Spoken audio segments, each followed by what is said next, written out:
C'est toujours un moment assez stimulant.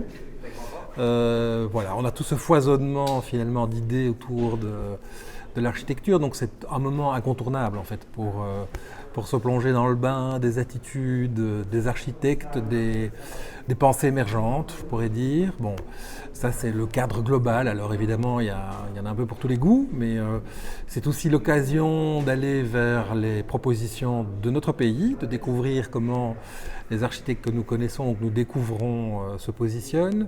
Je pense bien entendu au pavillon de la Belgique, puisque c'est autour de la Flandre. La communauté française, Fédération Wallonie-Bruxelles, sera là en 2023.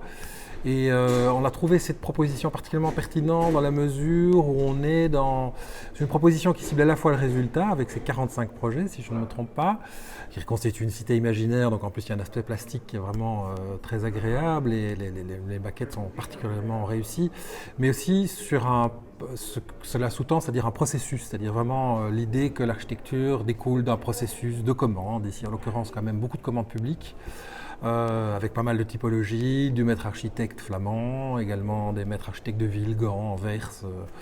Donc voilà, assez riche en tout cas et stimulant sur les politiques qui sont mises en œuvre du côté de la Flandre. Du côté de la participation de Trôme Novel au pavillon polonais, aussi une réflexion intéressante, un peu plus dans la dystopie, avec cette idée d'une terre qui a totalement brûlé, si mon souvenir est bon, et de communautés à réinventer. Un pavillon polonais par ailleurs assez intéressant aussi, globalement, sur cette proposition et sur une très bonne analyse dans le catalogue du territoire rural. Et finalement, quand on traverse ce catalogue, on se dit que c'est assez proche de ce qu'on vit en Belgique. Voilà. Ici, bien entendu, au pavillon du Grand-Duché de Luxembourg, c'est aussi intéressant de voir comment les voisins, évidemment, se positionnent, proposent en tout cas, et avec le studio SNCDA, avec une très très belle installation aussi sur ce de logements modulaires, donc aussi de la matière à réfléchir sur monter aussi, je pense, en temps record, c'est-à-dire à mon avis, comme ces logements peut-être monter une fois qu'ils sont mis en place.